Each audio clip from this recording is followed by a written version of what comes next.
hina වෙන්න එපා. හාමුදුරුවෝ නමක් කිව්වම අහන් ඉගෙන ගන්න. මගේ මහා සංඝරත්නයේ ගරු කතානායකතුමනි අවවාදයක් දෙනවා නම් උන්වහන්සේගේ දේශපාලනයේ හෝ මිහින්තලේ කියන්නේ හින්දු හමුදුරට පොතන මිසක් මේ දේශපාලනය කරන තරක් නෙවෙයිනේ. ඉතින් ඒ නියෝජ්‍ය කතානායකතුමනි මං ගියා මිහින්තලේ. කටුසෑයේ මල් ආසනේ කඩලා. කටුසෑයේ මල් ආසනේ කඩලා පහෝදවිලා හයි කළා. ගමේ අය කතා කරා. අනිත් පැත්තේ මිහින්තලේ හාමුදුරුවෝ අපිට දොස් කියනවා. පන්සලට ගියා. හිනා සිස්ටම් එක වෙනස් කරන්න කරු කතානායකතුමනි ආවේ. දැන් බෙහෙත් ගෙනාවනේ.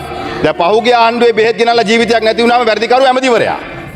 මේ ආණ්ඩුවේ ජීවිත දෙකක් නැති වුණාම වැඩිකරු කවුද? නිලධාරිය ඇවිල්ලා ඇමතිවරයාට ආණ්ඩුවත් ආරක්ෂා කරනවා. ඇයි මේ නීති දෙකක්?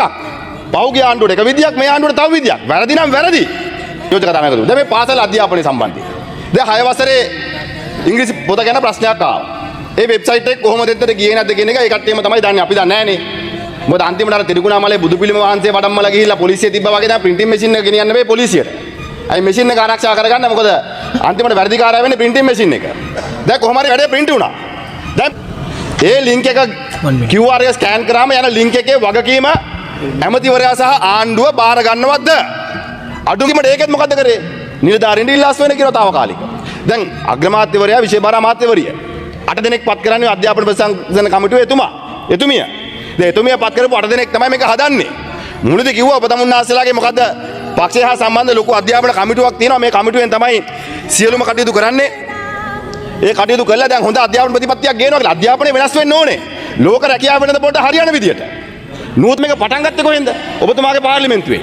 එක්තරා ඇමතිවරයෙක්ගේ නම ඉස්සර ආචාර්ය පට්ටමක් දැම්මා කියලා නම ආචාර්ය දැම්මා කියලා ඉස්සෙල්ලාම CID එකට ගෙනිච්ච ඔබතුමාගේ කාර්ය මණ්ඩලය අය. කොහොමද ආචාර්ය නම දැම්මේ කියලා. හැබැයි පක්ෂ කාර්යාලයෙන් තමයි නම දාන විදිය වන්නේ. හැබැයි අහුනේ පාර්ලිමේන්තුවේ කාර්ය මණ්ඩලය. එතනින් නතර වුණේ නැහැ. අර පහුගිය කාලේ වැලිපැන්නේ OIC මහත්තයා මාරු කරා මෙයාට සම්බන්ධ මිනිස්සෙක් කසිප්පු ඇල්ලුවා කියලා. වැලිපැන්නේ OIC මහත්තයා මාරු කරා. ඇඹිලිපිටිය සම්බන්ධයෙන්. අත්තිටෝ සිරදඬුවම් විඳින කෙනෙක් පාර්ලිමේන්තු ගෙනල්ලා ඔබ තමුන්නාසේ. පාර්ලිමේන්තු ගෙනල්ලා අන්තිමට මොකද උනේ? ගංජා වවලා කියලා අහුවෙලා ඇල්ලුවාට පස්සේ පොලිසිය කෙනාට ගහලා පොලිසිය මිනිස්සු හිරේ දැම්මා. පොලිසිය කෙනා හිරේ දැම්මේ. ආණ්ඩුවටත් ලැජ්ජයි, පොලිස්පතිටත් ලැජ්ජයි, පොලිසිය පාර ඇමතිවරටත් ලැජ්ජයි.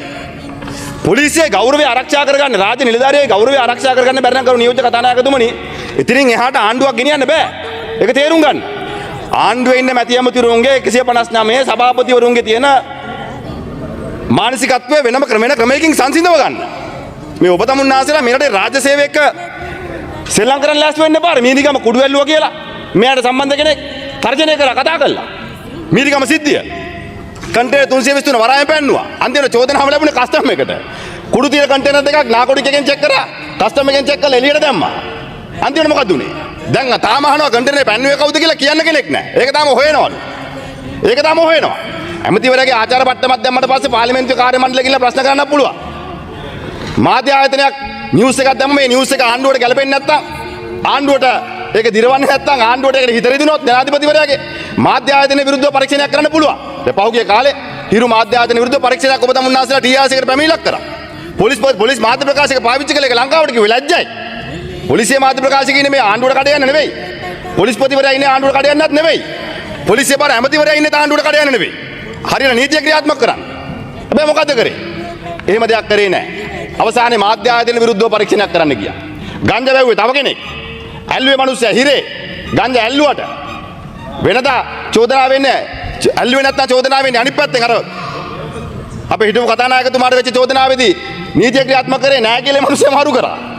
පොලිසියෙන් සමාජ මාධ්‍යමේ කතාව ගියාම එතුමා බිව්වද නැද්ද කියලා මම දන්නේ නැහැ. මට ඒක අදාළත් නැහැ. මට වැඩකුත් නැහැ. හැබැයි අන්තිමට මොකක්ද උනේ? පොලිසිය මහත්තයා අමාරු වැටුනේ.